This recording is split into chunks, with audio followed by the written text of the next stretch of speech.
You know, you got to pick certain things that motivate you. The number one motivating thing for me, and I'm just being honest, was I was sick and tired of being poor. I was just exhausted. My mother was poor, my father was poor, my brothers and sisters were poor. All my friends were poor, all my relatives were poor. I lived in a poor neighborhood, we lived in a poor house. I was just like, wow, man, I watch TV. And I would see, like at Christmas time, my father would put us in the car and take us out to the suburbs to see the Christmas lights. And I would see these big houses, man, with lights all on them, and they had horseshoe driveways where you just pull in and go all the way around. That was amazing to me. You know, we would pull up in the driveway, got to back out. You know, I've been doing that. And I kept saying, I told my father, I said, Dad, I said, why don't we get one of these houses? He said, boy, I ain't got no money for this kind of house. He said, but if you work hard, keep going to church like your mama say, you can make some money, you can buy you one of these houses. That was it. My motivation was to buy a big house so I could put up Christmas lights and drive in the driveway. And I'm gonna tell you something. Every home I have, every house I've ever owned or built,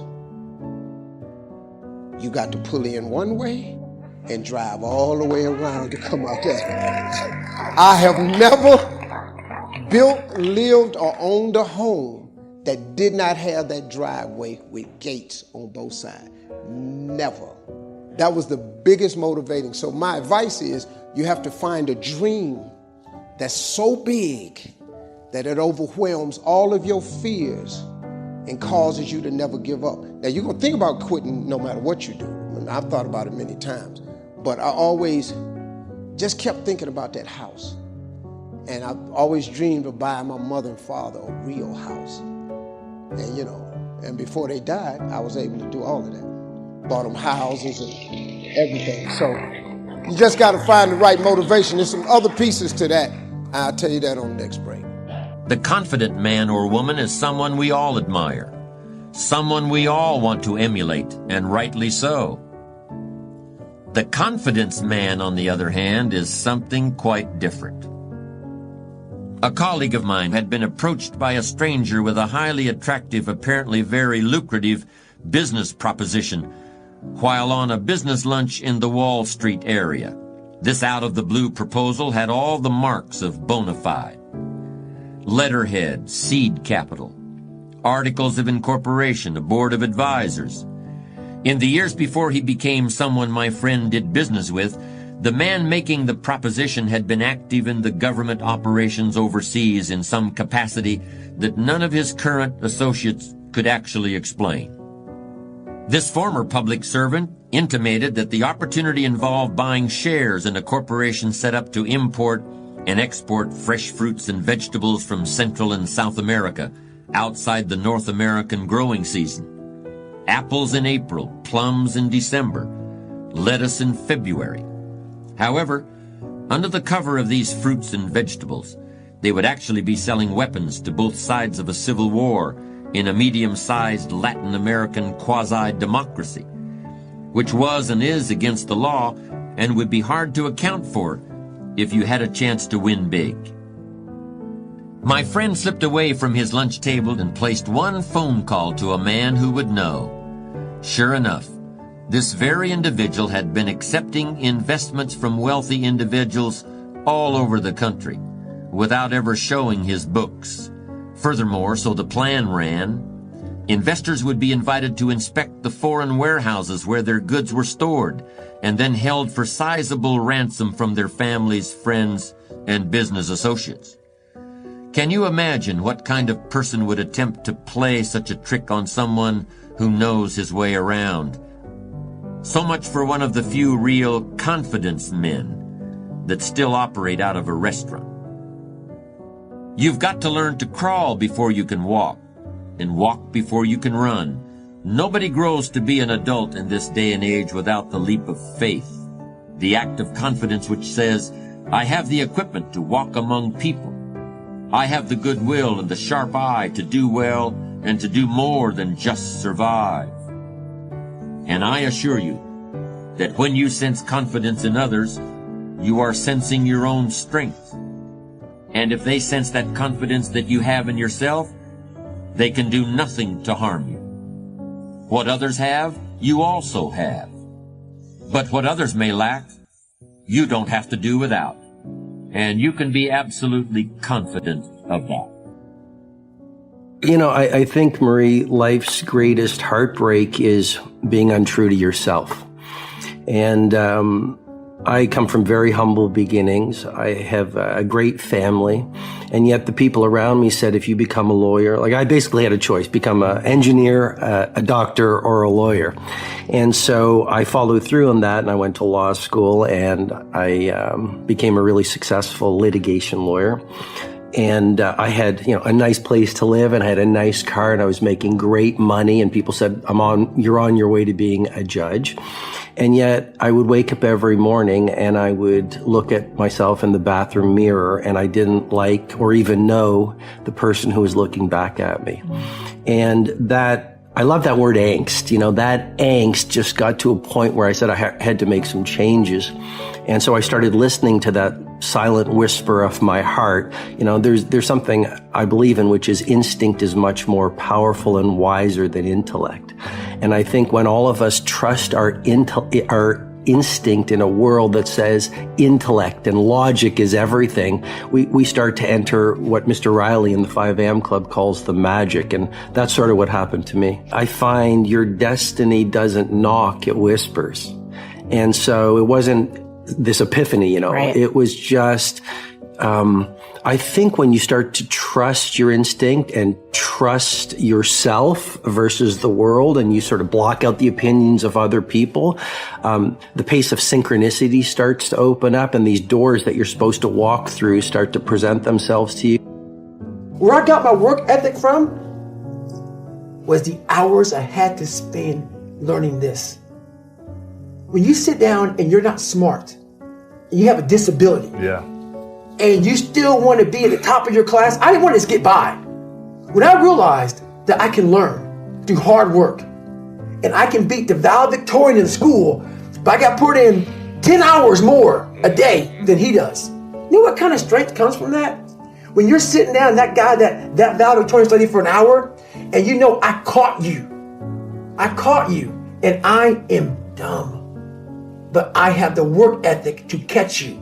That's where David Goggins got really invented. Yeah. Was at a kitchen table with 20 spiral notebooks that were empty. And then 3 months later, they were full.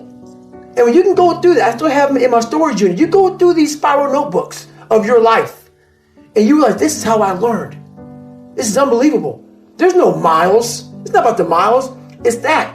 Having a discipline every day to say, for me to learn this one math problem, it's going to take me 10 hours. Wow. And that's where and you realize through hard work, you can outwork anybody, no matter how badass they are. But that's the part people don't want to dive into. When I was a young man, I had a revelation that changed my life. I had read articles and sometimes books on time management over the years and made some lists and set some priorities and things like that. And I always felt, however, that my life was the sun, and that all the different factors of my life were like planets that orbited around my life. And whether that was physical fitness,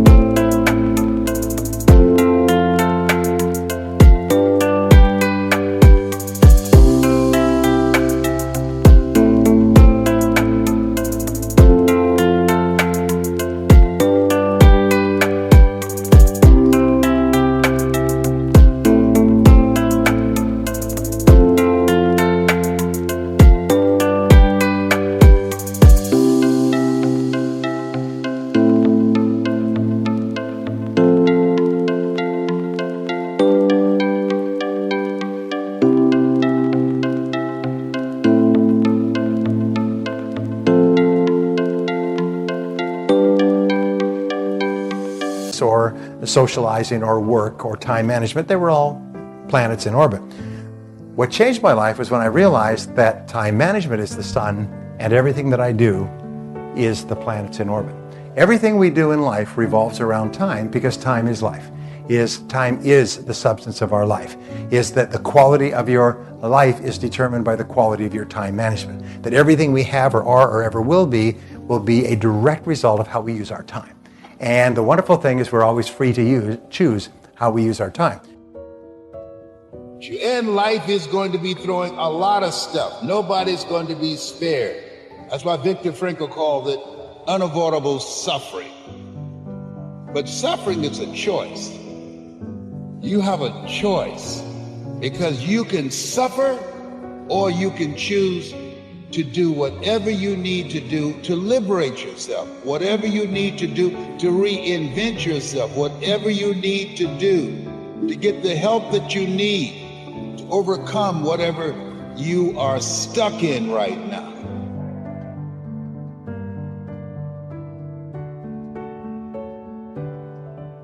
Battlefield that goes on in your mind all the time.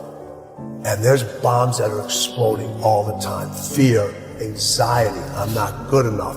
And a lot of times you're making those bombs explode or somebody else is making those bombs explode, right? You have to take control of that space.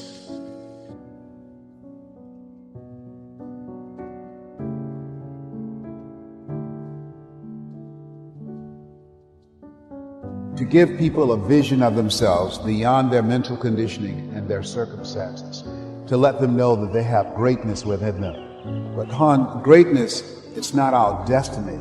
It's a choice that you have to make every day.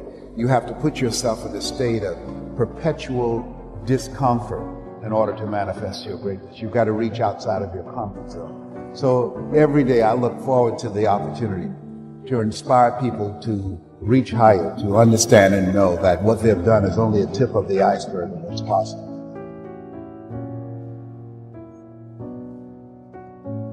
Power to me is the ability to close your eyes and imagine a world. The world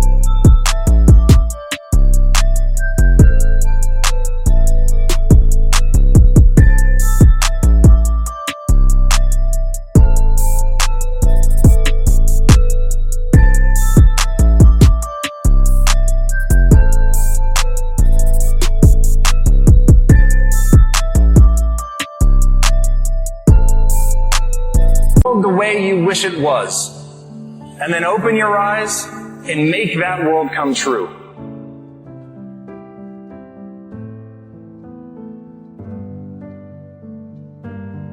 Do great things while they are still small.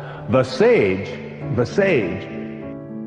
does not attempt anything very big and thus achieves greatness. Greatness comes from being in the moment, here, present, in the now. Dreams without goals are just dreams, and they ultimately fuel disappointment. So have dreams, but have goals. Life goals, yearly goals, monthly goals, daily goals. I try to give myself a goal every day. Have goals. And understand that to achieve these goals, you must apply discipline and consistency.